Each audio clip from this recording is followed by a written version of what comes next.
there's some thought of what do teams do, what do leagues do. Obviously, there's money to be made from these conference tournaments, even without fans there through TV contracts.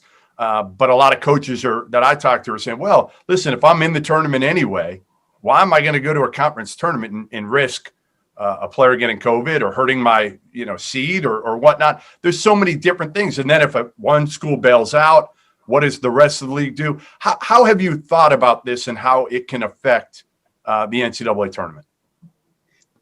Well, it is complicated, like most things in this environment, Jeff, as you note.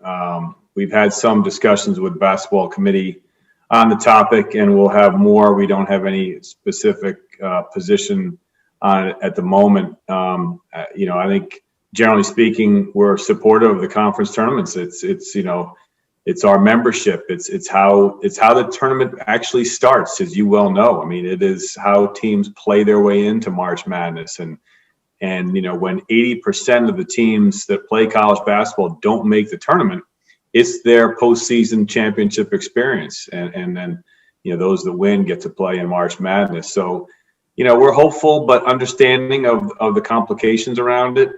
At this point, I think it's probably the general feeling is that this has to be a local decision, an institutional and conference decision, because every situation is different.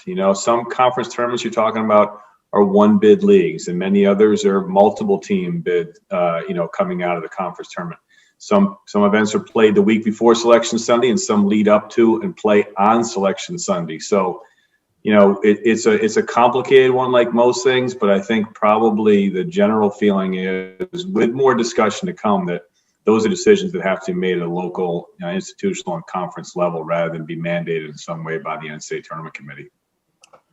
So my big kick has been how much conversation was there about actually having a true bubble before the season? Why not spend NBA spent about $150 million from what it was out there, and they did it for 3 months, not as many teams, but a longer period of time. Was there conversation, and was it real, about spending the money? I mean, you guys have $800 million probably at stake here for the NCAA tournament. Why not put $100 million of that to ensure that we're going to have an NCAA tournament that hopefully doesn't have any glitches, unless Lou Williams somehow appears, throughout it?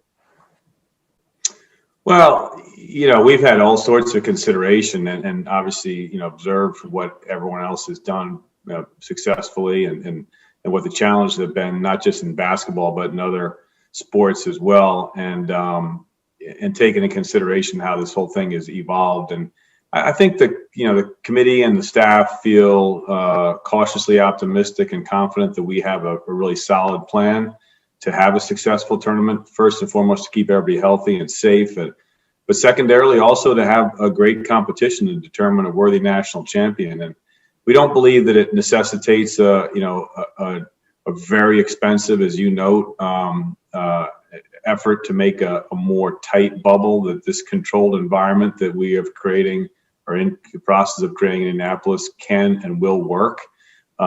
It's more akin to what we've seen schools operate during the regular season, both in basketball and football and other sports. And, over a 3-week time period, we feel like it can be successful. And, look, there are differences, as we know, too. I mean, these are college students and athletes. And fortunately, from an academic perspective, most of them are studying virtually now. So that will mitigate some of being away from campus for those week to 2 or 3 weeks. But, the money is also a factor, though, Jeff, too. I understand your point about, the revenue that we could use towards the expenses of having championship, but we're also running 70 other NCAA championships this year. The women's championship and other fall championships going to be run in the spring, and then spring championships planned as well. And all of that revenue goes towards running all the other events, and then of course providing significant distribution back to the membership, which helps to run their intercollegiate athletic program. So a lot of complication. I think it's a reasonable question you ask, but I think we're in the right place, we feel, and now we just need to execute on a solid plan.